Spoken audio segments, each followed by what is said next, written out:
similar from each other? Well, Michael, how would you characterize that from what you've seen so far? In a word, yes. I mean, I've received comments from varying viewpoints. Sierra Club sent us about 112 comments in a spreadsheet, so that's kind of a microcosm for what is been there. So I think the estimate that I've heard at this point is that there's somewhere in the neighborhood of about 700 to 800 comments that have been submitted. So yeah, people had a lot of things to say.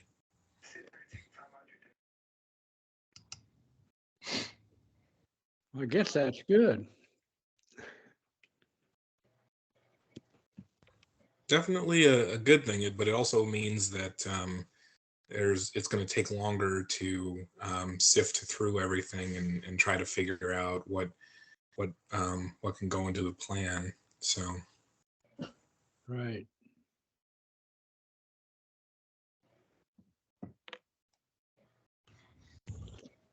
We have a quorum now, Carol Adams.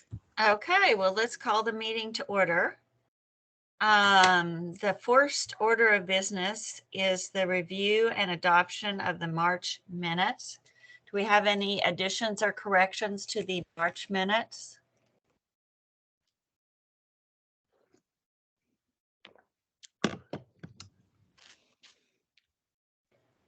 Okay, hearing none, can I have a motion to approve them as drafted? this is Michael Kelly. I'll motion to approve the minutes. Okay, and a second. That's DJ, so move, or a second, excuse me. Okay. Let's try raising our hands with the little thing. All in favor, raise a hand. Okay. Any opposed, raise a hand. So, okay. Gloria, are Gloria's, you- I'm not opposed, I'm for.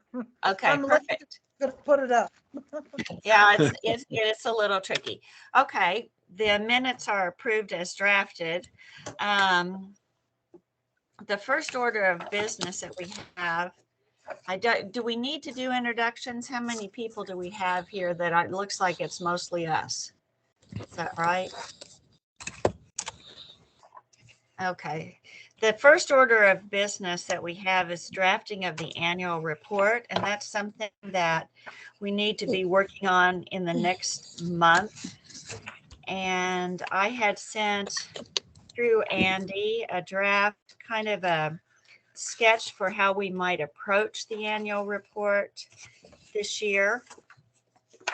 And do all of you have that handy? Yes. Yeah, I sent it out over the weekend, so everybody should have got it on the weekend.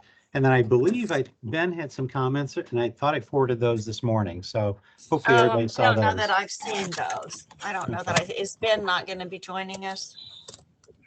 He didn't indicate. Yeah, I saw the comments. Yeah, I was going to say, yeah, he had passed along the comments that Andy had sent out to everybody. So. Okay, I'm trying to see if I can pull those up or not. Can you share those? Yeah, give me a minute here to bring those up. Okay.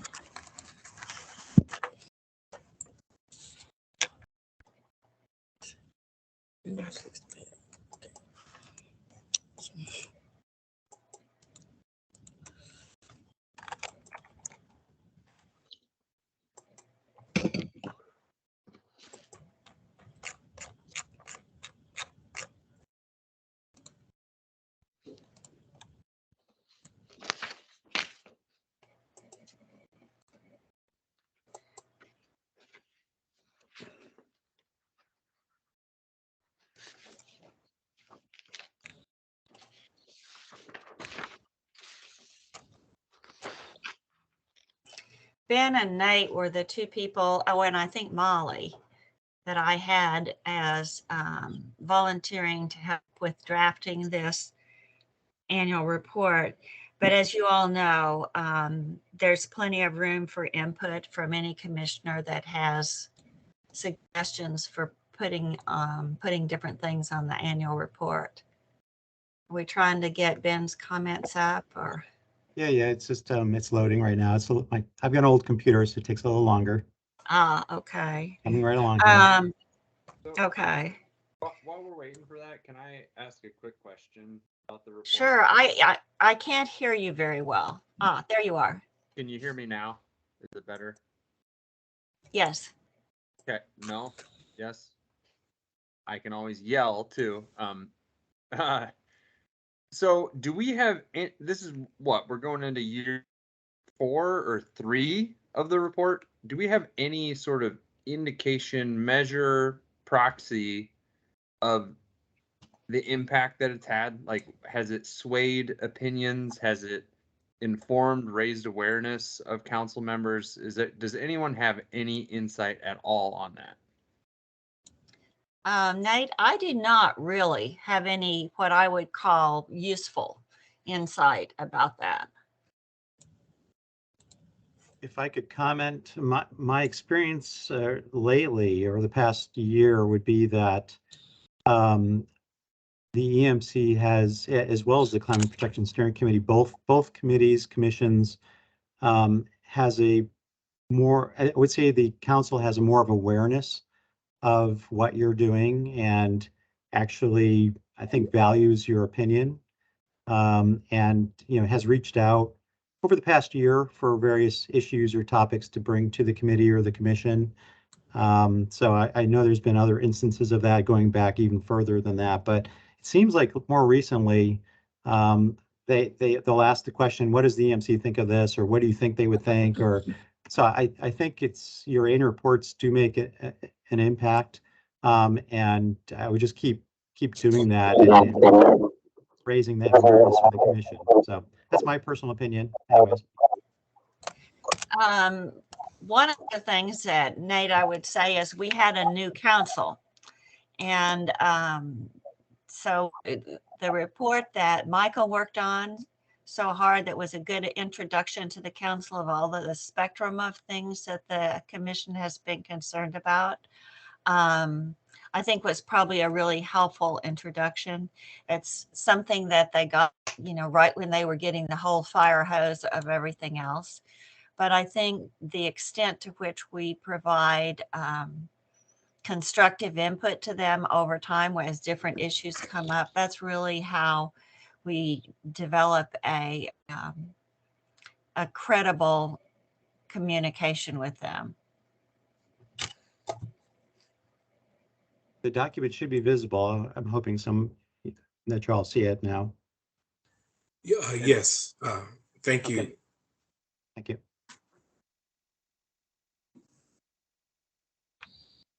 I'm not seeing it anymore, Andy. I'm just. Yeah, I mean, I can see it. Can anyone else see it? I can see it. Is this the same thing that we sent out? So this is Ben's suggested comments as of this morning. Oh, so this Ben. is, yeah, Ben. So I sent Carol's outline out this weekend, and then today Ben asked to share this with the commission this morning. I'm with you. Okay. And I can email it around to everybody again if they would like, just so they can open it up on their own desktops. I'll go ahead and do that so everybody gets that.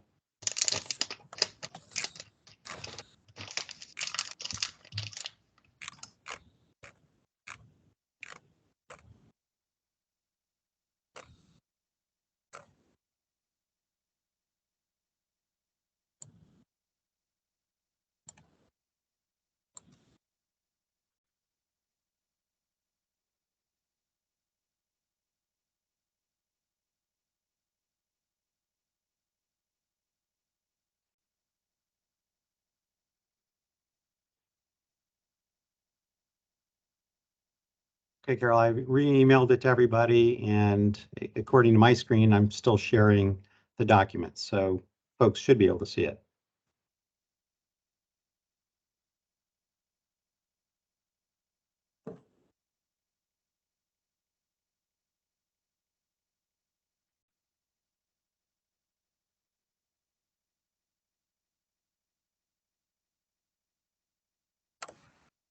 So the only thing I see in and this is actually about the one that was sent out earlier that Carol had started, and I really like the idea of sort of letting the climate protection plan guide the report.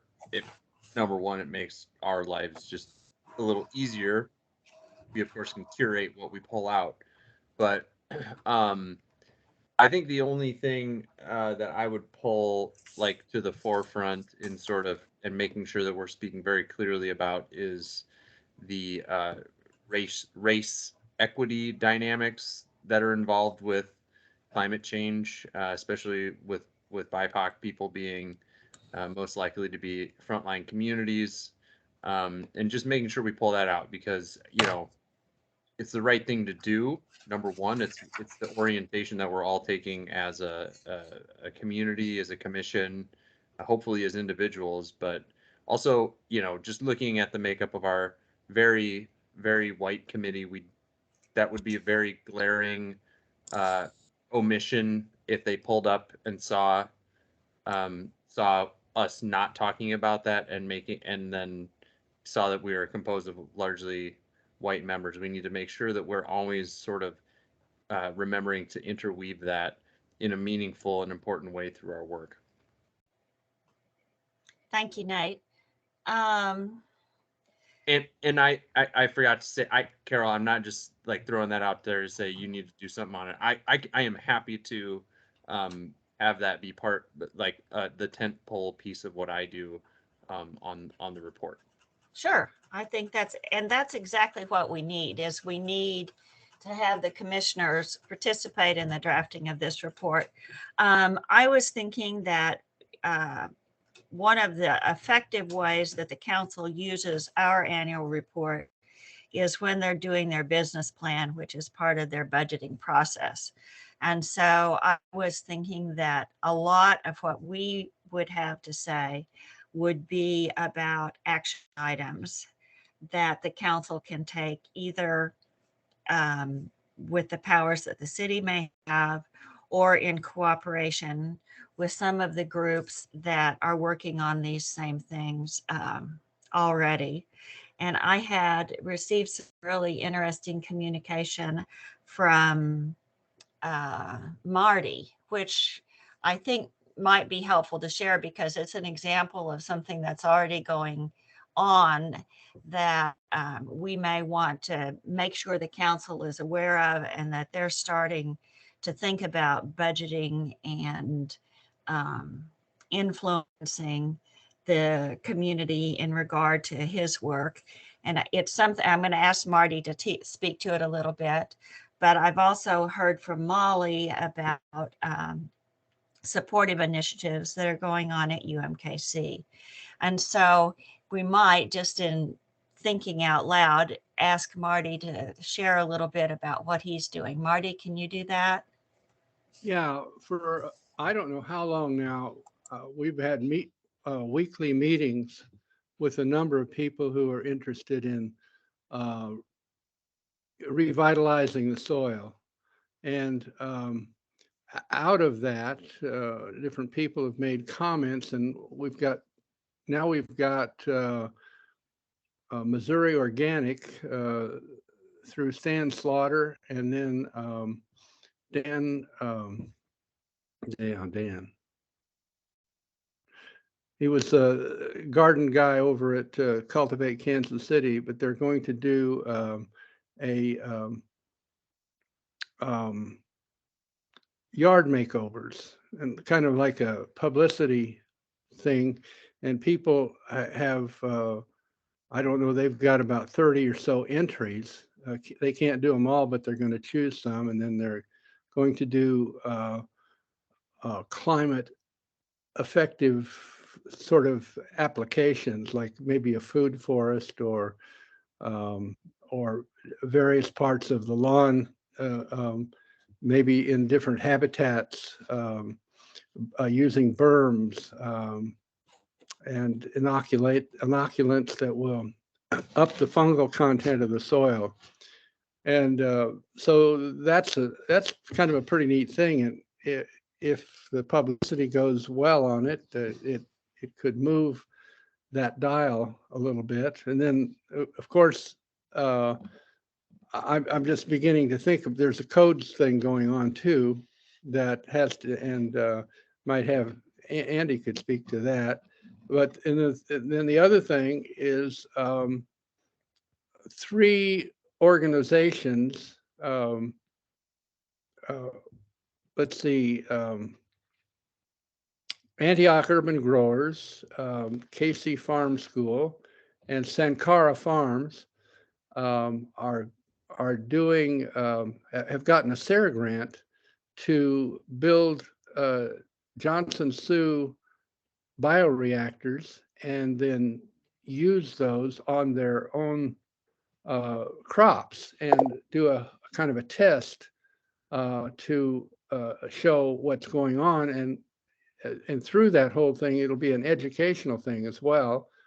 We've bought, we're buying some microscopes that will hook up to computers or TV sets or something. So we'll have events where people can actually see the microbes. One of the problems is you can't see it. They're out of sight, out of mind. And so anyway, those 2 things or 3 things are pretty exciting, I think, and they're all talking to the same thing. So we're stirring up some activity that would get, we think will get the public involved in learning. Is Molly present?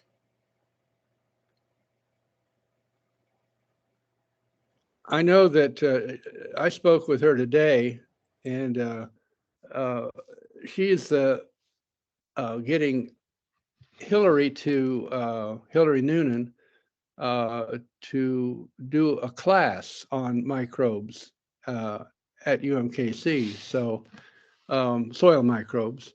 So that's happening. And then I think she's got some things going with KC Farm School. So we're making inroads into the food folk. So anyway, that's enough. Well, that is, I appreciate it, Marty. And what I wanted everyone to think about is this is one example of where a lot of pieces are coming together. And if we can do a good job of illuminating for the council that this is something that they can support, communicate about, understand, and see as a piece of the puzzle. Now, I'm sure there are a multitude of other specifics in the plans that we can do the same kind of thing for, that we can be sure that the council sees that this is something that could contribute, make a difference, and that they may have a role in helping that happen. Can you hear me now? Oh, yeah, I can. Oh, my sound was messed up. Yeah, Marty and I talked this morning, but we've got a bunch of things happening that involve students working with neighborhoods and doing soil characterizations, not only microbial work, but we're also going to be doing some DNA. Some of the students, one student is working with the Urban Neighborhood Initiative, and they're getting funding. So things are happening there, and hopefully we'll ramp up pretty quickly.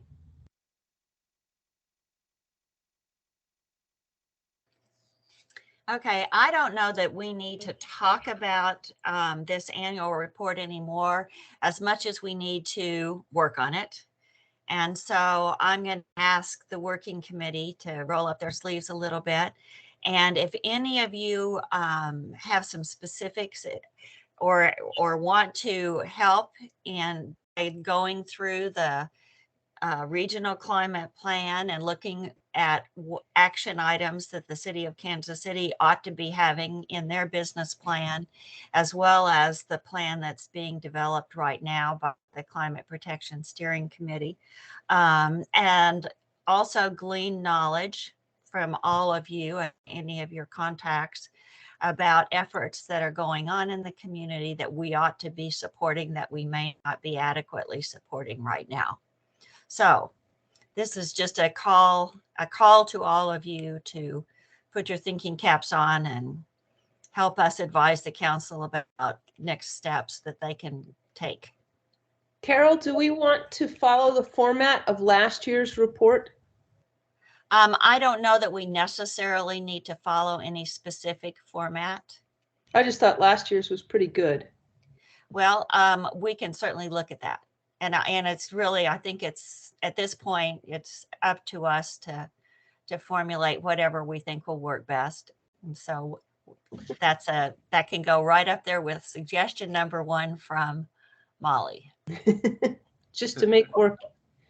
Well, yeah, to make it more consistent. I think that's one of the things that we haven't done a very good job of developing just yet, because we've only done a few of these annual reports since we changed our ordinance language. And so getting to a format that maybe will look more familiar to the elected officials might be very constructive.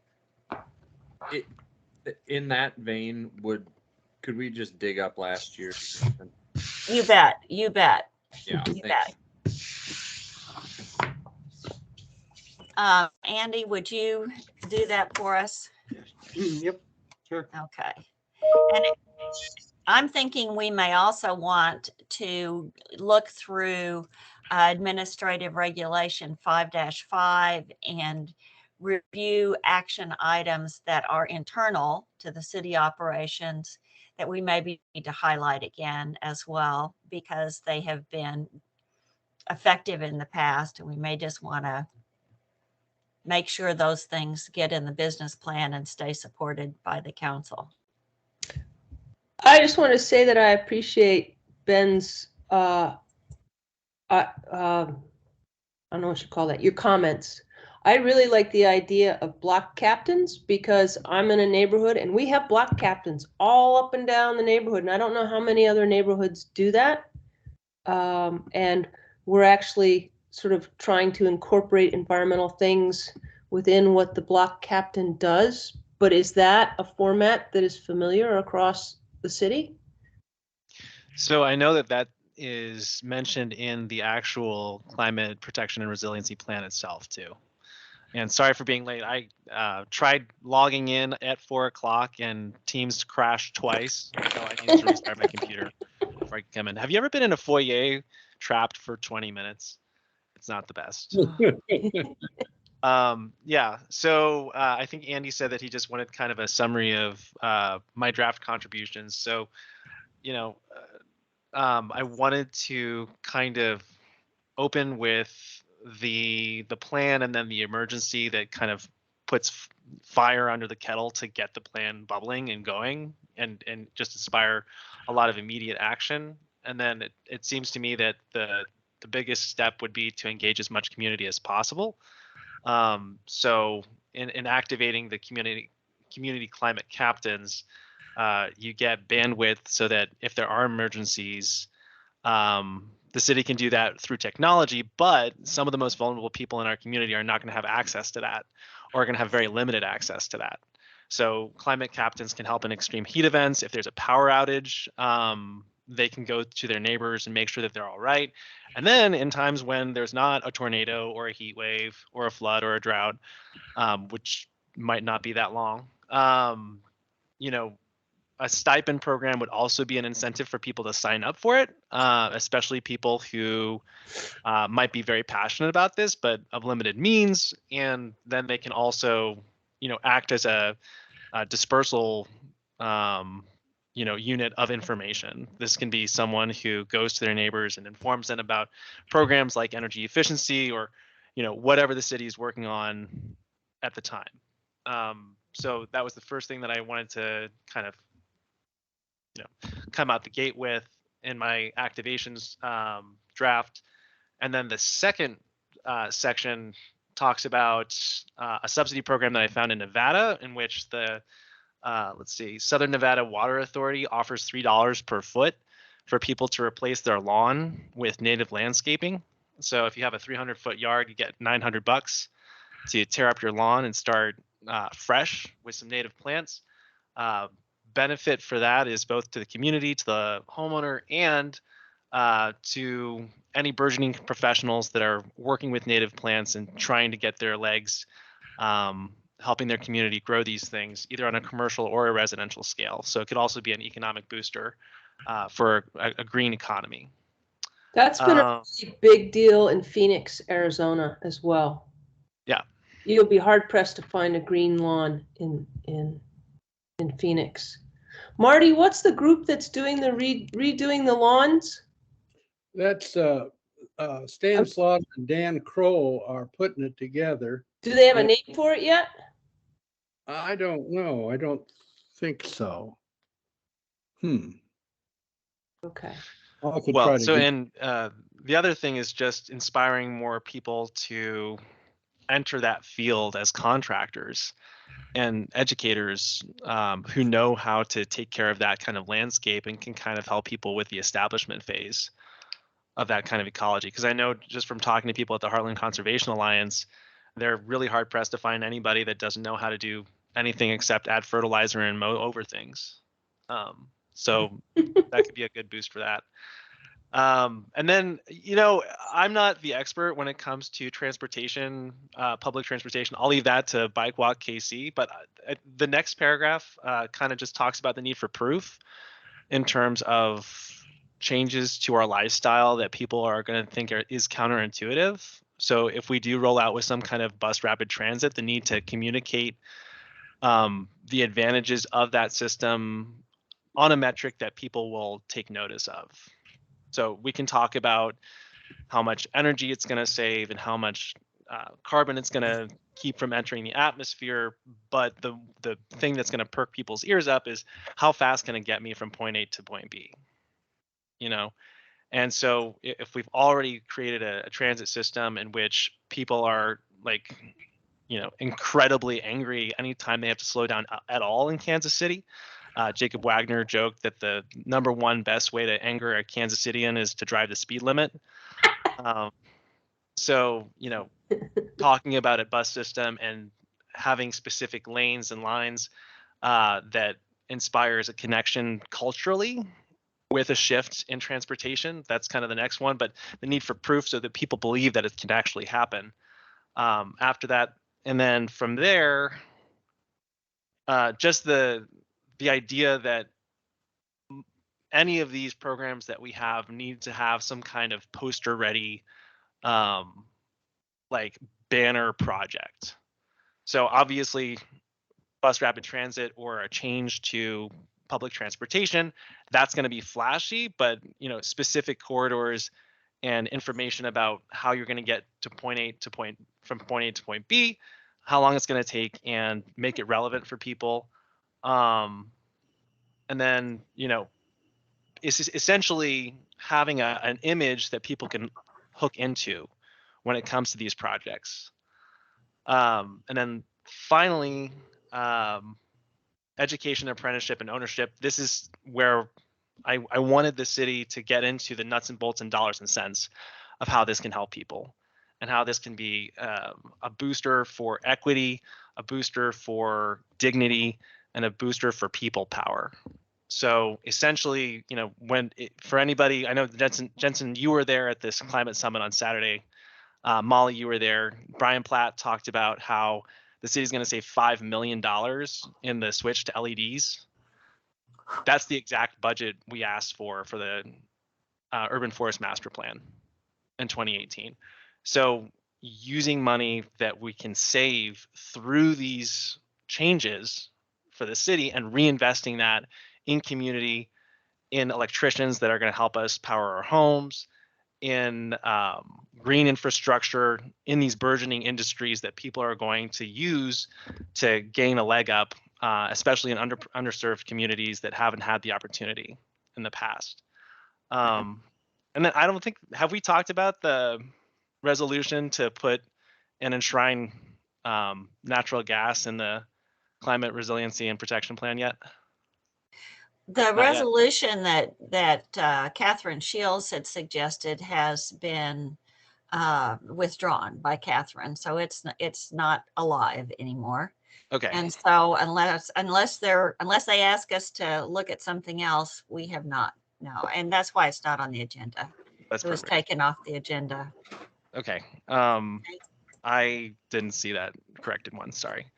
And so I can probably edit this last part, but it basically says that changes to our industries and changes to our economy can be something that we can embrace. And a change in lifestyle can be a positive thing in terms of saving and reinvestment. So And yeah, that's basically my contribution in a nutshell. Might have actually been faster just to read the entire thing. Sorry, that was kind of a long summary. Well, you know what, Ben? That is not the end of your contribution because you are on the work group. Yes, that's true. So we're expecting you to continue. Yeah, happy to do so. Good. The name of that it's climate friendly yard makeover. Thank you. Oh, I so badly need that. I sent it to you. Thank you, Marty. I mean, I sent you the blurb that Stan sent me. Okay, one of the things that we'll be doing right away is sending out a questionnaire to see when the work group can kind of convene. If we start to see we're going to get a quorum in the work group, then we're going to need to be sure that we do appropriate notice. But right now we just have a small group, and so we'll see how it goes. That means that every one of you who is not on the work group, you're seeing my screen shows the work group right now. I have Caroline, Nate, and Ben. So for those of you who are wondering who's on the group, if you want to contact any of these people, or if you want to send comments directly to Andy or to me, we will make sure that input gets thoroughly discussed and incorporated, and then we'll be looking, I hope, at some kind of a draft document for our meeting next month. Okay. All right. Let's move on to our next agenda item. Carol, if I can just, for the working group on the annual report, if staff presence at your meeting would be helpful, certainly let me know, and we can certainly try to make somebody available to join you. Oh, yes, that would absolutely be helpful, because for one thing, we need you guys to set up the meeting. And that was the next thing is, yeah, however we can help facilitate your meeting. We'll work on getting that AR 5-5 to you, as well as the last annual report. Okay. And what we might do is, as we work on the work group, if there are things that we want to get input from different commissioners, we may buttonhole some of you and insist. Okay. The next thing I have on the agenda is the Climate Protection and Resiliency Plan update. Andy, are you doing that? I'm going to do that. We have too many meetings and not enough people, so Laura's covering a different meeting, and I'm going to do the update. So won't be too long, but where we are today. So yesterday, of course, we know that the draft comment period closed at 11:59 p.m. and I know all of us were waiting anxiously for that time to cross. But where we are is somewhere in the order of about 750 individual comments to the draft plan. So I want to thank staff that has been diligently processing through all the comments that have been coming in through the various means, through email, by all kinds of different ways. So they've done a great job of sorting through that and trying to get that all entered in so that they are ready and available to our Climate Protection Steering Committee. So I know Michael is anxiously awaiting that document so he can get started on the next phase, which essentially is passing it to the steering committee to begin the process of processing those comments to basically see where, incorporating whatever changes or additions, et cetera, need to be made to the primary document. So the steering committee has kind of organized themselves into working groups. And so we do have working groups kind of that mirror the plan in terms of energy and buildings and mobility. So it's a little bit more manageable for those working groups to kind of process those comments. So we expect at least another round of working group focusing on those comments. And who knows, it may take more than at least another round or two of those meetings. So anyhow, we'll work through that with our Climate Protection Steering Committee, and we'll see how far we can go and in what amount of time that is. So we are being fairly flexible in terms of what the next steps are because of the great number of comments that we received. So the Climate Protection Steering Committee is scheduled to meet again on the 25th, but we do not have an agenda yet for that meeting. So we'll just kind of encourage people to stay tuned as we sort through the comments and kind of figure out what next steps are with the steering committee. So just I asked the public and everybody to stay tuned. We're certainly encouraging folks to be prepared to come out and support the plan when we get to a point where it gets introduced to council. That will be the last time that the public will be able to offer any particular testimony. At this stage of the game, comments have been submitted. It's up to the steering committee to process those. And from there, we'll take it to council and go through the standard process of obtaining testimony once it gets to a specific committee. We do expect it to go to a business session so that we can do kind of an overall presentation to the council, so they kind of they're all together and they can hear all of what's in the plan. They've already been invited to look at the draft, so I can't speak to how much council has been involved in looking at it, but at least in the business session, they'll have the opportunity to ask questions as a group. However, the public does not get an opportunity to offer testimony during business sessions. So that'll come when we actually introduce a resolution to support adoption of the plan. So right now we're hoping for May. Let's just see how it goes. That's the plan. What we've done is extended the contract with Brendel because essentially we're running out of time and dollars. So if I've been able to squeeze a few more dollars out of my existing budget to continue Brendel to help us process the comments and make the changes to the plan as necessary. So I think we're good with at least consulting support at this stage of the game. Going forward, once the plan gets through council and they approve it and we have a resolution that's approved, then the real work begins. That's where we start looking at the short-term implementation plan, which is supposed to be a living document. It's designed to go through 2025. So it's kind of a roadmap of what the initial steps are for implementation. So that's where not only just the city, but various stakeholders that are taking the lead on various strategies and actions will at least know where to start. Once we start approaching 2025, we'll look at what we've been measuring. We'll look at our successes. We'll reevaluate our strategies and actions to develop the midterm implementation plan. So lots more to come on that, just kind of throwing out basically what we're seeing, what we're foreseeing in the future. We're looking at dashboard systems. There's lots of products out there that offer dashboard type systems that allow us to track projects so that we can kind of see greenhouse gas reductions. It gives you a chance to model some things.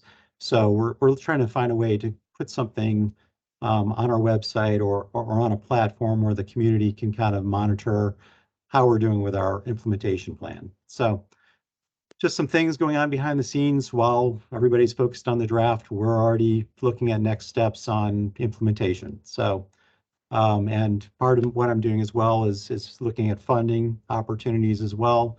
I'd like to say I've got a few things in the pipeline that I'm pretty excited to be able to hopefully be able to share, but not quite there yet. But I'm hoping sometime in May I'll be able to share some funding sources that we'll be able to access for implementation. So working on that end as well. So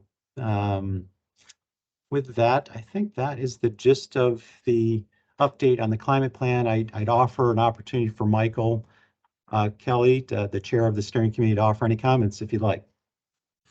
Thank you, Andy. I just want to say really quickly, thank you to staff for all of their work up to this point. It has not been easy dealing with the myriad comments that have come in and the various perspectives that are brought to this work, but it is still important and it has to get done. And I do want to say thank you very much to Andy and the other staff who have been working on this. Really do appreciate all of your work.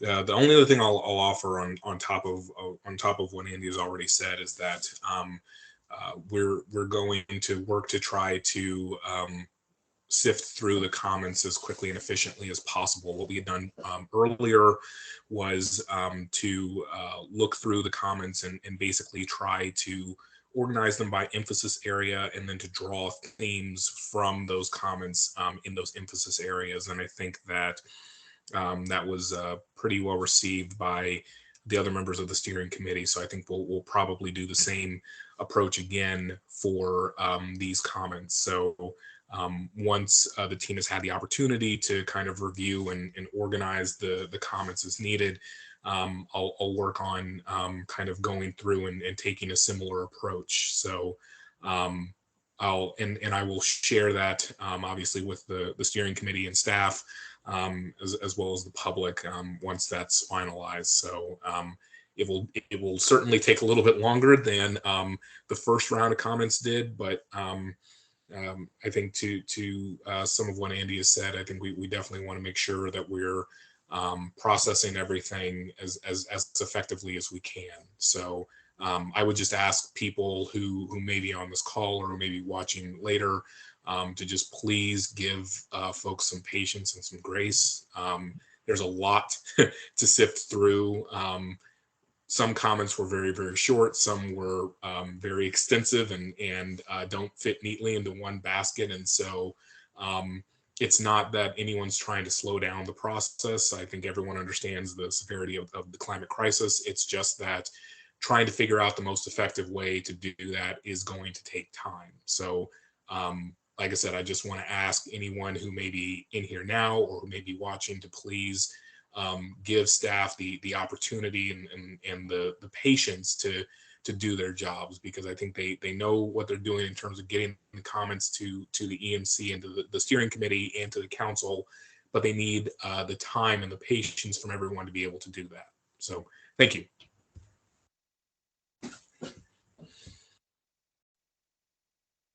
That's all I had, Okay. Carol, unless there are any questions. Yeah, let's move on then to the Environmental Achievement Awards. So I don't know if there were any, I didn't get an update from Laura on where that was. Molly, did you guys have any changes to the application that you wanted to make or anything along those lines? You're muted, Molly. Sorry, I didn't. And in my most recent communications with Laura, haven't had an update on whether there are actually any applications in yet or not. Yeah, it hasn't been issued yet. It hasn't been internally. issued yet? Yeah. Yep. So if you're okay with the application, then we'll go ahead and start getting ready to post it internally for city staff to start submitting applications. And they have it's a pretty short turnaround time. Usually we give them 4 to 6 weeks at the most. Okay. Yep. But yeah, we'll move forward. I'll let Laura know that you guys are okay with the application and we'll go ahead and get that posted. Okay, Andy, and back to you for the OEQ report. As you were Carol, but everybody hear me okay? Mm-hmm. Yes. Okay. All right. So let me start off with staffing first off. So we I know many of you know that we promoted Rachel back a few months ago to an environmental officer position. So she's been doing some great work for us, and we found an opportunity to kind of move her up in the ranks here and kind of focus more on environmental work. With that, we had an administrative assistant position open up for us. So I wanted to introduce, we do have a new admin assistant with us, and Marlene, I'd like you to say hello to everybody so your screen pops up on, there you go. So Marlene Flores is our new administrative assistant. So Rachel's in the process of bringing her up to speed on all things administrative here. So in the future, you'll be kind of coordinating with her on anything that you might need from our office in terms of minutes or other correspondences or whatever. So happy to have her on board. She's from the health department. We stole her from another department, which is always nice, makes it easy for us. But anyways, happy to have her on board. With that, we have a open position, and as many of you know, Jerry, when he retired, freed up a position. So we have kind of rewritten the job description a little bit. So what it is now is going to be called a Sustainability Communities Coordinator. So that position is now available to basically, if you know some folks that might be interested, or maybe yourself and you want to take a shot at it, it's posted on the city's website. So if you go to kcmo.org and go to careers, you should easily be able to find it, and the job description is listed there as well. For the most part, it's somebody to help us network with the community and to basically help us with implementation on the climate plan. So that closes on April 25th. So if you have folks that you're interested in passing that on to, or yourself, please, we're looking for a very robust list of applicants. It's going through other recruitment processes with the city. It's sometimes difficult to find candidates, and certainly hoping for as many as we can get. I see Jerry's hand is up. Okay. Jerry? Andy, do you feel comfortable letting people know what the salary range is? Well, actually, it should be posted, I think. Let me look here. And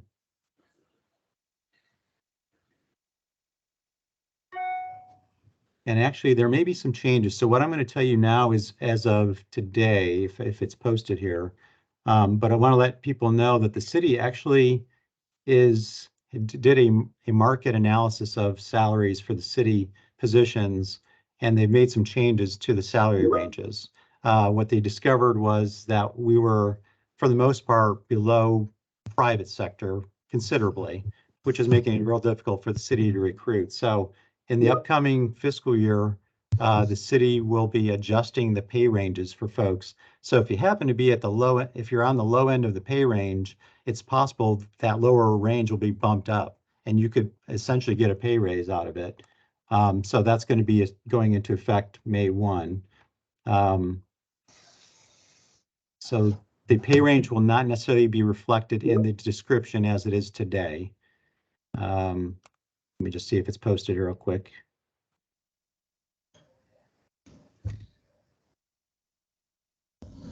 Where's the posting? It's under careers on the city's website. Okay, I think I've already sent it out to Okay. multiples of our students. Yeah, the pay range currently is $39.57 to $67.69 a month.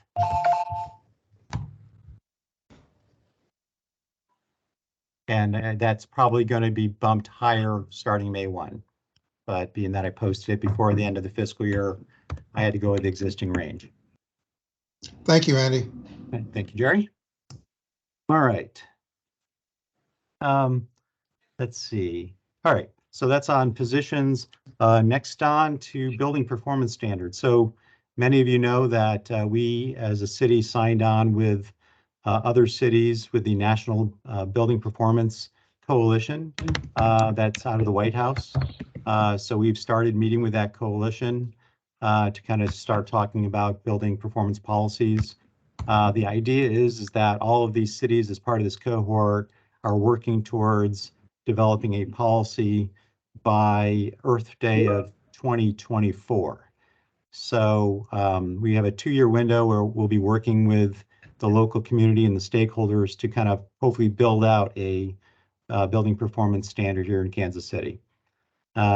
With that, to help us with that, I was fortunate enough to get what's called a Fuse Fellowship. So Fuse, it goes through the mayor's office, but Fuse is a national organization where they offer professional fellowship opportunities to current executives and professionals out there. So we were fortunate enough to pick up a Fuse fellow to help us with this process. So we completed interviews. We made an offer to one of those that interviewed, and that person will be joining us, assuming they make it through all of our HR related functions. That person will be joining us May 1st. So at that point, I'll announce who that is at that point. But we're pretty excited to have somebody solely dedicated to working on that particular issue, which is it's already nestled in the Climate Protection Resilience Plan in the draft, and we expected that this is an obvious next step after our benchmarking program. So pretty excited to get that rolling as well. Will that fellowship last for 2 years? Will you have? Yeah. That's great. Yeah. Well, it's a 1-year fellowship, but we've already started kind of asking that same question, whether we'd be able to get a second year out of it. The position pays pretty well, and the city has a contract with Fuse. We have, I think, 4 or 5 fellows that the city has recruited. So it's a matter of whether the city can find funding to keep it going for another year or two. But honestly, I was just happy to get somebody on for at least the year, just to get somebody in the office to start with that. So we'll see how far they get.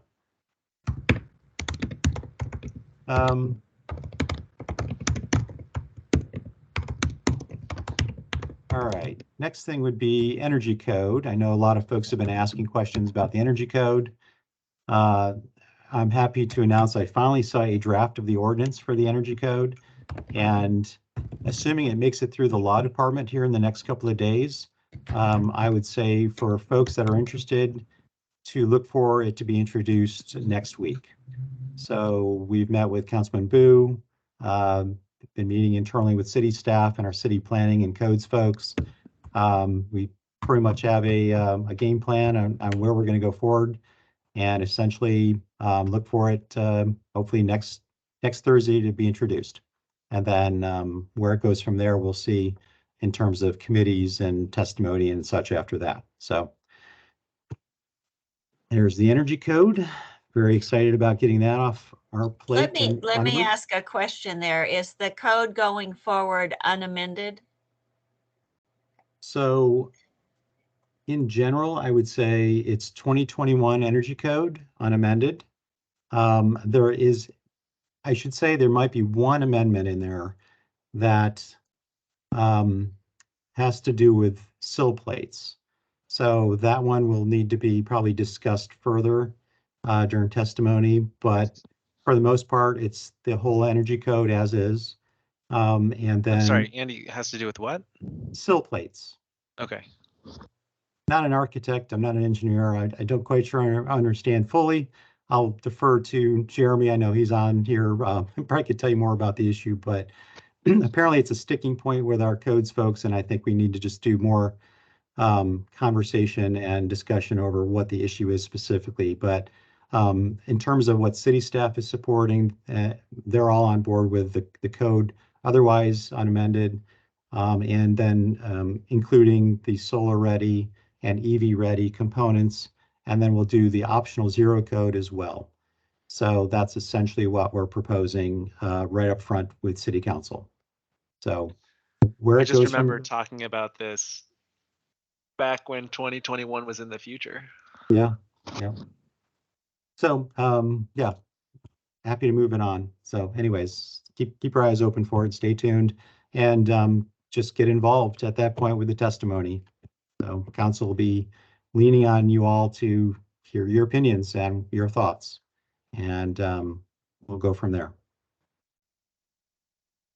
Next up would be, I want to just kind of, I know some of you are aware of our Solarize KC campaign. I've recruited several of you to help us with that.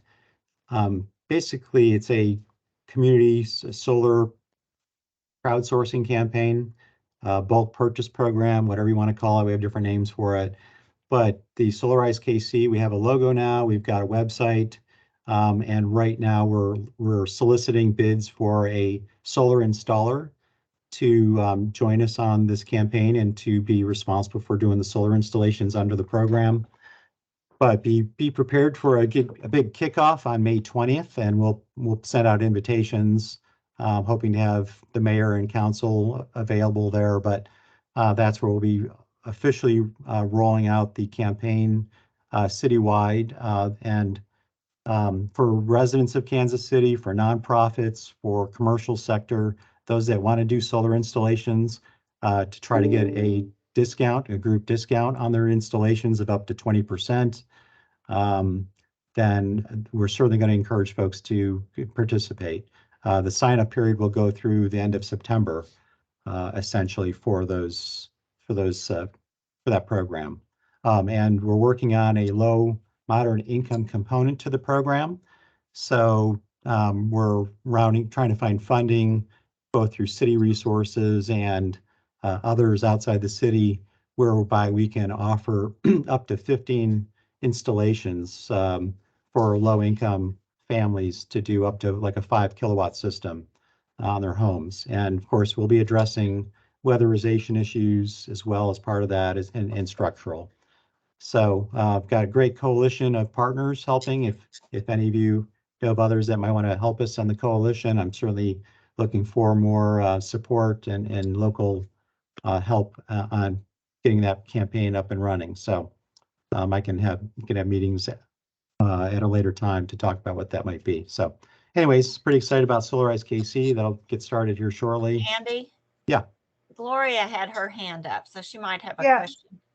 No, I just wanted to make sure that Andy knew. So we are exploring, Andy, the idea of going into that housing trust, Kansas City Housing Trust money for both roof money as well as solar money. I don't know what the answer is going to be, but since we're talking about 60% of median income for the Yep. solar installation, if we can get any money out of that, we'll try to do that. So we'll definitely get more minor home repair, and there'll be some restrictions on that, but we'll try to get some solar money also. I'll let you know once I know the answer to that. Yep. Thank you, Gloria. Thanks. Gloria's on our steering committee for this campaign as well. Jerry, did you have your hand up, or is that left over from earlier? Yeah, it must be left over from earlier. Okay. Sorry about that. That's all right. I got it. Okay. On my computer, it does not show that it's up. No, I just took it down. Okay. Molly? Yeah, is there more information on that, or are we waiting till the official rollout on the 20th? I can share the website now. It's still, we've got a few placeholders on the website because right now we're just in the contractor selection phase. So the official rollout won't be until the end of May, but I can certainly share the website as it is today. I'll drop the link to it in the chat, so you can at least go.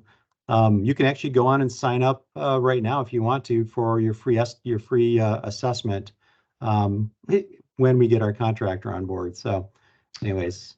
I was wondering, at the summit, they were announcing this big zone across Independence Avenue. Is this part of that, or this sounds like this is a separate? Yeah, this is a totally independent project. This project, Solarize KC, and is not just for Kansas City residents. We are going to make it available to the metropolitan area. So if folks want to sign up from KCK or Overland Park, they're going to certainly be welcome to join, because for every kilowatt that we get folks to contract will help us drive the cost down further for everybody.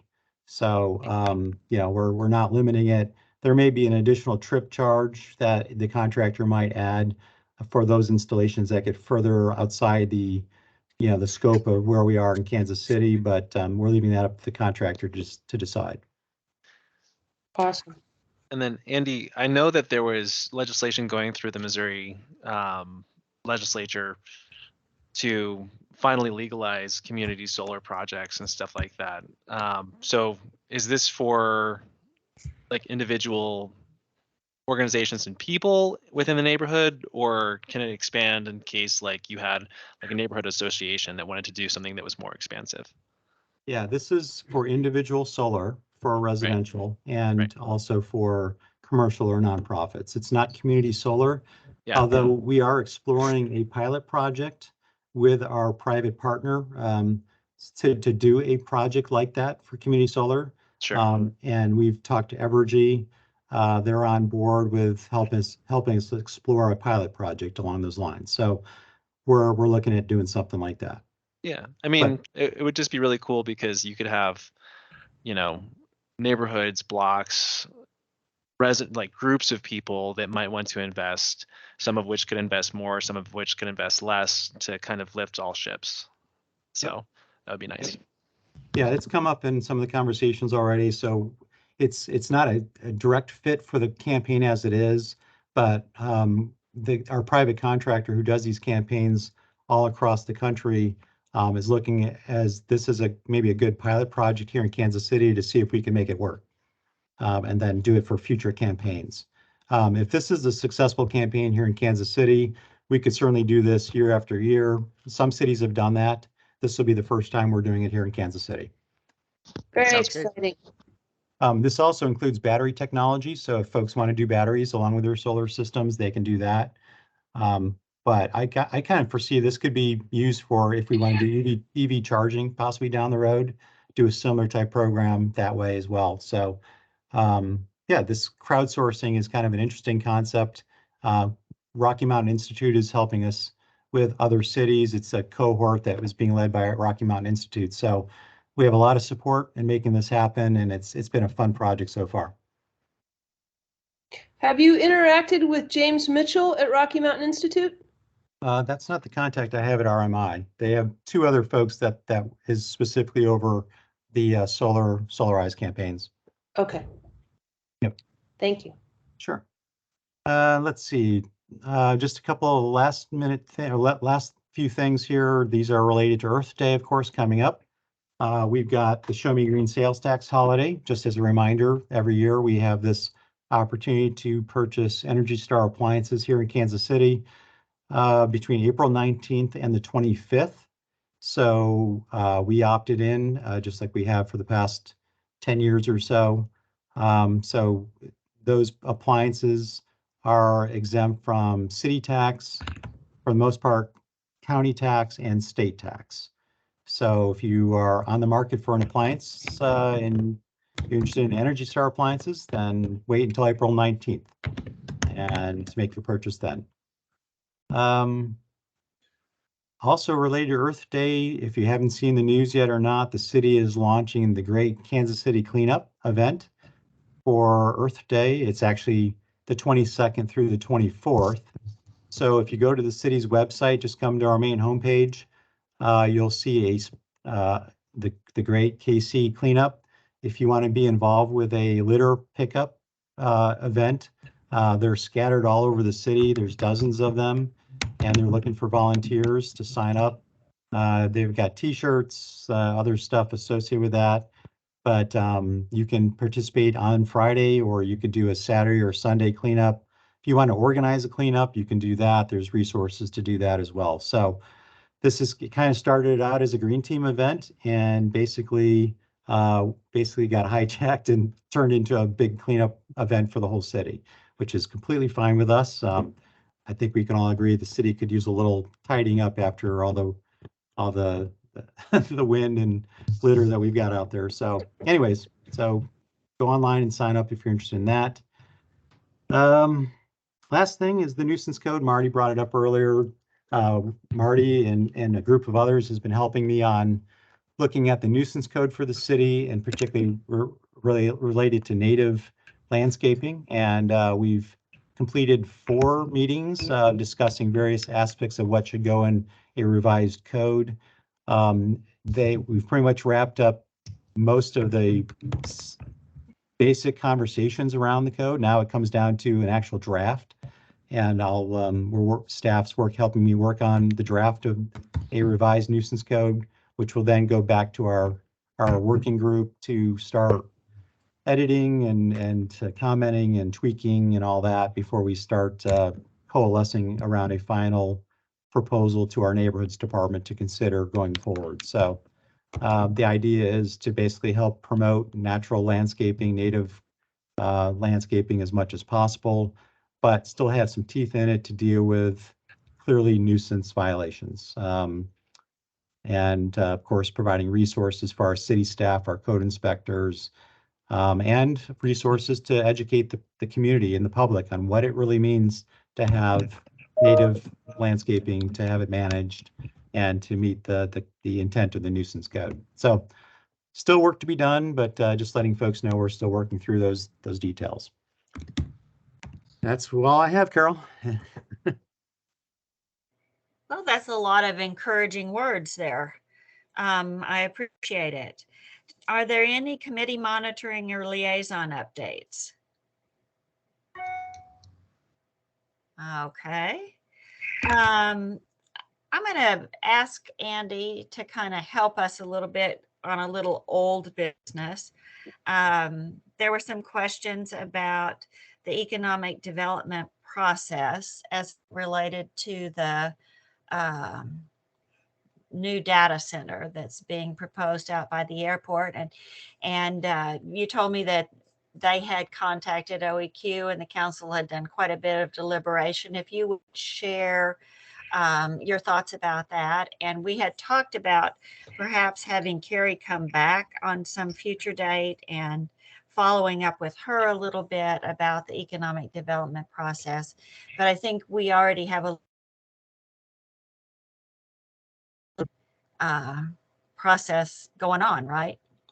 Yeah, and you kind of cut out on that last 10 seconds. Okay, well, that's okay. Go ahead and share Okay. how you all were involved in the review. Okay, so there's two things here. One, I'll just address Carrie first off. Carrie was not necessarily involved with the data center conversations, but I did talk to her about coming back to the EMC to discuss advanced KC, to talk more about development, and she's open for that. Right now, she's under a tight timeline to get the scorecard complete and next steps with council. So we'll revisit with Carrie when she's available to come back and talk more about the development process, because we've had some internal conversations with her on where we as OEQ can have touch points into the whole process of a project, not just those that are necessarily those projects that are asking for economic incentives, but for any project in the city. So where can we insert ourselves into that process? So she's been helping us look for those touch points. And so we're working through that internally.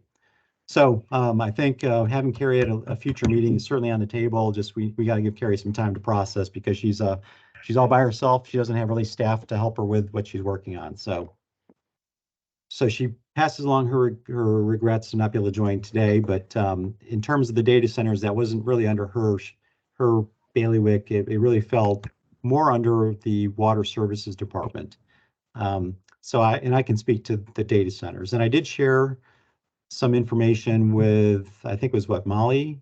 Did you get that information? I forgot who else I shared it with. I did. Thank you very much. Okay, and hopefully it made some sense, or I was somewhat explanatory about it. But essentially the issue around data centers here, and it wasn't just one, Carol. We actually have two data centers that are moving to Kansas City. And the first one's Google and one's Facebook. Both of those are in the Northland. One is the Facebook one is actually off of 169 and 435, just south of Smithville. And then the other one is actually located over by Worlds of Fun. So what was interesting about this is that, both proposals to move forward with those went through the water department because of the amount of water that was being used for the project. And data centers are notorious energy hogs and water hogs. Okay, so they're very water intensive. they need a lot of that for their cooling, for their data centers. So what was interesting about this is I didn't get wind of it until the ordinances were introduced and Water Department was doing a presentation on the ordinances to basically move forward with both data centers. And what ended up happening is that, interestingly enough, the mayor and Councilman Bunch both started asking tough questions and really started pressing them on, you know, what does this mean for Kansas City in terms of water resources, energy resources? How does this affect Kansas City? So interesting enough that unfortunately the director was not prepared to answer those questions for the water department, and the ordinances were put on hold. And that's when I got brought into the conversation with the director and the city manager, whereby I was asked to basically provide an assessment of the issue. So, you know, I spent some time reviewing the issue, provided a document to the water department and the city manager, basically calling out data centers that they are, I forgot the terms I used, but it was very much, there's a pretty big environmental footprint that they have, obviously energy and water usage here. Now, there are lots of studies out there around the country. There was one or two more recent ones that I used as research that had been done, looking at water scarcity issues around the country and data centers. And Kansas City doesn't necessarily fall into the water scarce region, whereas other parts of the country certainly are and are really poor sites for in terms of data centers. So here in Kansas City, the water department, based on the data that they have, they were more than comfortable, of course, supporting the data centers because they felt that, you know, we're not a water scarce region, that they could be supportive of it. The energy side falls to Evergy to kind of explain, you know, how that impacts the grid overall. But one of the things that the data centers stressed, and Google is really good at this, is it all affects their bottom dollar. You know, the amount of water, the amount of energy that they're using affects everything, the economics. And honestly, I had some conversation with Google and their lawyers and their technical people, and it's amazing to me just how engineered these facilities are. And I've talked to people who've actually had the opportunity to go into a data center, and the technology is so proprietary and so tied to their bottom dollar that if they can't make the economics of it work, they're not gonna set up operation. It's not gonna work for them. So I learned a lot about the whole data center process. I shared the pros and cons of it with council and the mayor and city staff. And at the end of the day, it ended up moving forward. But I think what was important, at least the takeaway that I had, is that it was the first time I really saw the ordinance basically got stopped. It was like they saw, wait a second, let's think twice about this. Let's go back to the environmental folks. Let's start asking the questions. And they did ask some hard questions, and Facebook and Google had to answer those questions in front of council, in front of the mayor. And I provided some background technical guidance based on the research I was able to find for them. So that's where we're at. As far as I know, the projects are moving forward. Google was the one that provided the most, just basically coming out and laying out their sustainability goals. And yeah, Google is shale rock. They're one and the same, just in case folks were wondering. It started out as shale rock until it got further along in the project. But anyways, if you want to see the council, all that ordinance and the videos, they're all out there for viewing. You can pull up the videos and whatever and look at what went down. But I was just happy they asked the questions. They seemed like they were on the right track. So. Thank you, Andy. That was a ton of information. I really liked the data information you sent. My question sort of came up because I don't follow a lot of Kansas City sort of news stuff, but there's been all this talk about the big company, secret company coming to town, and who was it? And it's, you know, how does OEQ get involved in that if there's so much secrecy around keeping it quiet, not letting anything out before breaking news of a big company like that. Right. So was that the Google or was it the Facebook that was It was Google for the most part. It was under Shale Rock. So, interesting choice of name since it implies fracking. yeah. And while Google's a really good company, I've been hearing more and more about a lot of the Bitcoin companies needing data set processing centers, and they're a whole lot less conscientious about their practices, and they're relocating to the Midwest because energy is cheap and nobody pays attention to water. Right. Yeah, and it's interesting when you look at the data that's out there about data centers, how much energy these things use globally. I mean, and how it's growing. And in fact, if Bitcoin really takes off, it has the potential to swamp, energy and water. It's really actually not necessarily a good thing yet. People haven't thought through the amount of energy it's going to suck up. But also, in general, I think there's a perception that we have this big river out there and therefore water is not an issue for us. And that's not true, including this summer. We may have rationed water this summer because north of St. Joe, it's all dammed, and there's a lot of, negotiations about what and how much is going to get released and when. Right. So. I mean, and those are some of the issues I think I highlighted to these water director and council and the mayor, and those are some of the unknowns. We don't know what can happen upriver, water rights, all kinds of issues related to the Missouri River. So, all you can do is share the information and you let the policymakers make the decisions. And it was the first time where I really saw that they really stopped and listened to what we had to say. That's great.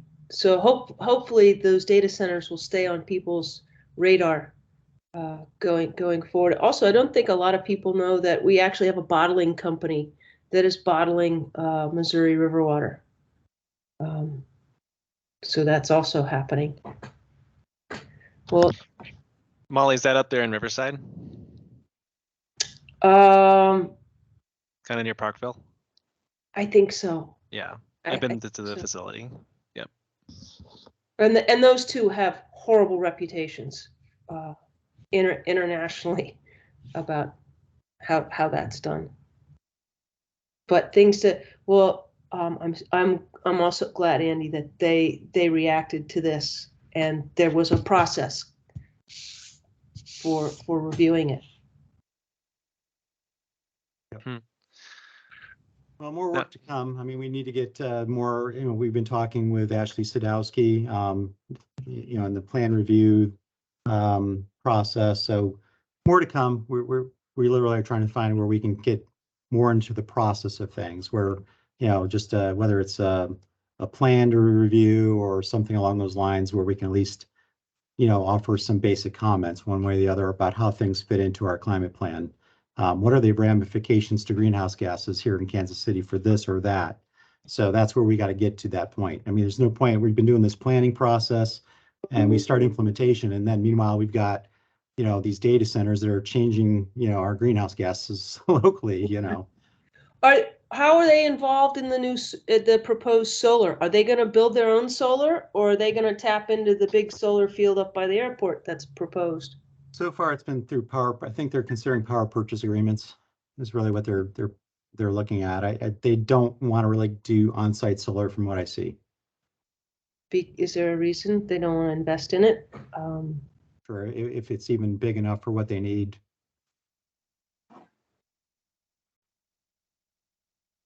Okay. Andy, I've just been noticing Jeremy Knowles' comments about triple redundant energy systems and redundant heating or passive heating and stuff like that. Was that involved in any of the conversations for these data centers? I would say it didn't get down into that kind of detail. I mean, it was a little bit more general in terms of the water energy usage. There there are standards to how they're rated by third parties. So I provided what the A+ standard is and what the Google data centers come in at, so you can kind of see how efficient they're being. So that was just some of the stuff I provided. Yeah, you can get into a lot of details, and I appreciate Jeremy for throwing this out there. And I'm certainly no expert on data centers. It was literally a learning process, but yeah. It just sounds like, yeah, that would be an interesting thing to think about in terms of using the waste heat and creative ways around that area. Yeah, no, and actually the city manager did bring that up, and the water department was trying to work with them to see if there were some options on that. So that did come up briefly, as I recall now. I think we also want to be sure that when they come in and they're using a tremendous amount of energy, if we're making all this solar energy happen for our own citizens, we want to make sure that they're getting access to that energy and it's not just being built and then used by big companies, or how that, trades off, what kind of trade-off there is there.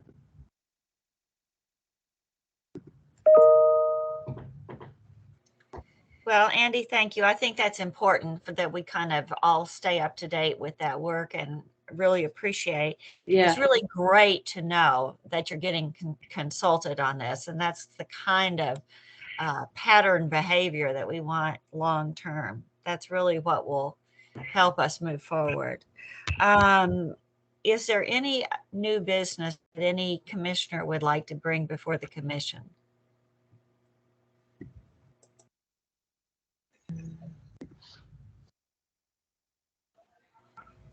You all are so quiet. I know you have things churning in your heads.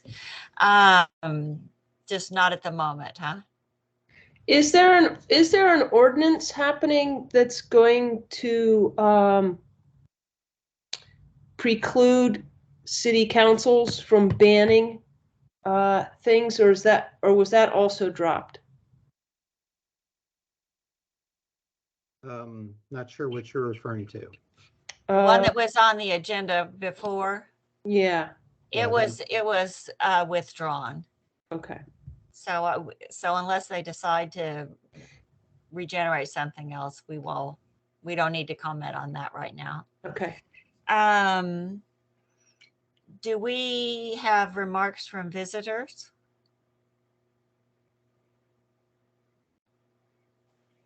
Billy? Good evening, everybody. Can you hear me okay? Sure can.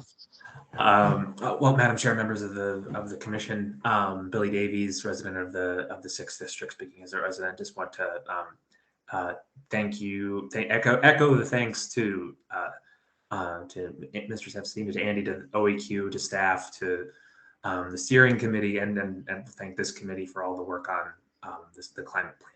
And I know there's more to be done, but this group, this commission, played a vital role in moving this forward, and it's something that is going to be important for the region, and folks should be proud.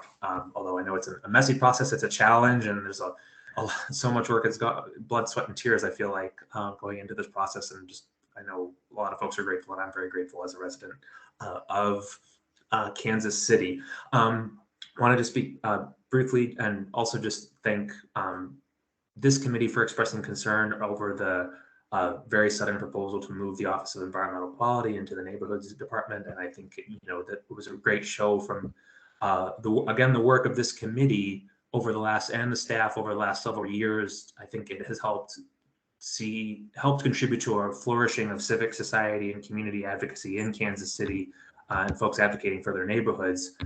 That ended up leading to, again, just much like the data center, like folks asking hard questions. It's just like, why are we doing this? What is the need? Like, let's really take a hard look at this.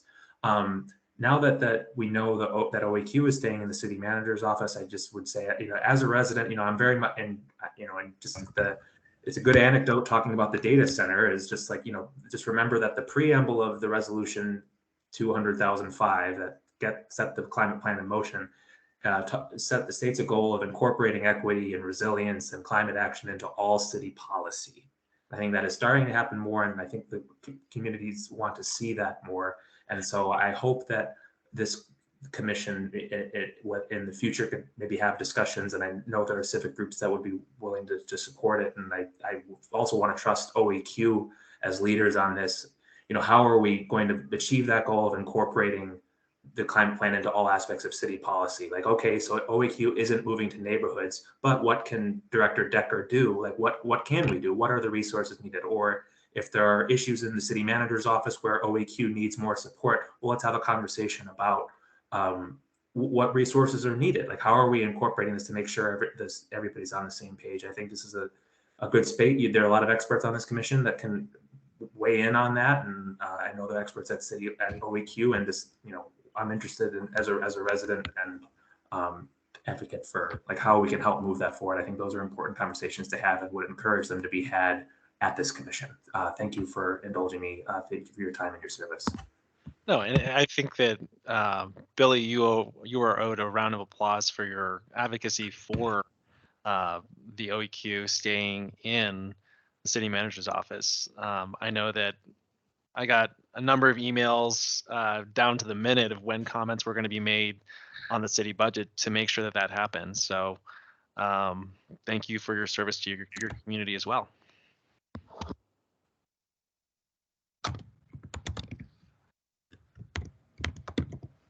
Do we have other guests who would like to speak to the commission? Bridget? Hi, all. Bridget Sanderson. I'm the Director of Environment Missouri, and I am on the Climate Protection Steering Committee as well. I just kind of wanted to make a flag for EMC because I was in Jefferson City this morning fighting against a bill that is currently making a lot of moves. I don't know if everybody here knows what advanced recycling is. It's essentially a misnomer for a process called pyrolysis or gasification. Burning plastic. It's burning plastic. Oh boy. They state to make more plastic, but typically there's only been one of all of the 37 failed things that have actually made new plastic from old plastic. It typically goes to fuel, but there's a lot of health issues around this. These plants give off lead and cadmium, as well as all of the other good stuff that's added to plastic polymers. And so the state is currently looking to designate these facilities as not solid waste facilities, but instead manufacturing facilities, because they're stating that they're going to manufacture plastic. And we haven't had a lot of opposition, unfortunately, against these bills. Myself and somebody from Sierra Club, Michael Berg, were up there this morning. And essentially, our argument is that we need to have them be solid waste facilities because there is a permitting process that basically puts a standard thing that they have to do for environmental reasons. They have to uphold these environmental regulations as well. If they don't, they have to pay the state for the environmental mishaps they have or financial mishaps they have. And so I just kind of wanted to flag that for EMC that this is coming down the line. So that's, if anybody has questions about it, I'm free to talk about it more. Do you have the legislation number? Yes, it is HCS HB 2485. Thank you. Did everybody get that? So Bridget, how do we not have these facilities, and are they planning to create these facilities, and that's why the legislation is happening, or do we already have these facilities and they're trying to take the shackles off of them? So there are smaller facilities. I know that I'm pretty sure, don't hold me to this, but I'm pretty sure that Missouri Organics actually has a small version of it. Specifically because they end up getting plastic sometimes in their compost, and they take that out and then they do, plastic to fuel, which is fine. It's a small operation, but what they're trying to get are commercial sized ones, so much larger facilities. And right now there is not a single, so there's been 37 of these across the United States that have been I guess, asked to build, and only 3 of them are currently working because they just are not feasible. And so these are much larger scale facilities, but there are little ones around. And right. So Yes, that's Jeremy, the great. location of these facilities is not going to be in the legislation, though. Well, So I do you know mean, where exactly they're hoping to build them? I don't know the exact location. You know, it's the oil and gas industry, and so I think that this has been something we've been seeing across the country, that they're trying to get. This is the same exact bill language that keeps coming up in different states. Mhm. And so I think it is a way for the oil and gas industry to start building these in more and more states. So this is And the next honestly, phase of them like trying to say that they're like a environment neutral industry. exactly that. And, Yeah. you know, I had to be an environmental advocate saying, please don't build these. I know plastic's a huge issue, but this isn't going to solve it. And the bill sponsor this morning even stated, like, this is a way to like start this business in the state. Right. Okay. And I think it's, sorry, also a really red flag and dubious that the oil and gas industry doesn't want to go through the process of setting up these environmental regulations. I think that goes to show what the issue is. Thank you. I think that's helpful and it's good for us to know about it. Is there Thank you. anybody else that has anything that they would like to say before we adjourn? I'm still sort of, well, Jefferson City brings up so much trauma for me. I have been down there and testified too. And I'm still stuck on the water. There's not a lot in US water law that protects subsurface waters. And it's something we need to think about and be aware of. And just water on the Missouri is a very complicated thing because there's so many other states involved. But we don't generally protect our groundwater, which so that doesn't prevent entities coming in and pumping it. And I don't know if we want to, it's not an issue now, but it might be down the road when water becomes more important. So for example, in New Mexico, in Yuma, which is, or sorry, Arizona, really super dry desert right on the border with the Mojave Desert. There's a Saudi Arabian company growing alfalfa with irrigation water because there's no subsurface water rights. So they just went in and bought a lot of desert land and they're pumping the aquifer and growing. It is cheaper to grow alfalfa in our Southwest and ship it to Saudi Arabia for their dairy cattle. So that's an extreme example. But something in general we should be thinking about water, not just surface waters. That's all I have to say. Jeremy? Hi, thanks. So a lot here to talk about, but I was actually going to talk about water as well. So when I first tuned in, you were talking about soil regeneration, and in fact, I see Jim has added another comment here. And I just wanted to make sure that the note that I added up near the top of our chat here didn't get lost, which is that speaking of Missouri Organic and water, adding organic matter to soil is also a stormwater strategy, and something that I think is puts a value to compost that doesn't exist currently. Just Right. want to make sure that as you're talking about soil regeneration and the sort of the role of that, especially in carbon sequestration, that there's a whole other reason why we would be looking at that as a strategy in the Kansas City area for stormwater control. Healthier plants and just public right-of-way alone could accommodate about 40% of our stormwater with soil. That's it. I've got a lot else to say, but I'll keep my comment to that. Thanks. Oh, we want to hear more.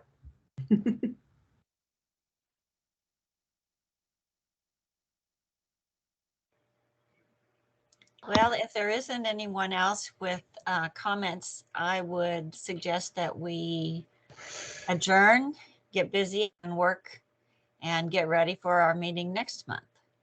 Well, so just Bridget's comment about the pyrolysis stuff. I don't know. I find that kind of interesting because it doesn't sound like any of the developments are going to go or are being planned for like the Kansas City region. I could be wrong about that and would probably need to do research for it. But this, I mean, it's probably really terrible for human health outcomes regardless of where it goes. So if it's going to be put next to a rural community, you know, I hear all about wind turbines causing cancer, and here you are thinking about putting in a facility that could literally harm human health and cause cancer. And it's like, you know, this might be something that we could advocate for with the mayor and the city council to extend an olive branch to rural communities and say that, you know, Kansas City is big-hearted enough to consider this on a statewide level.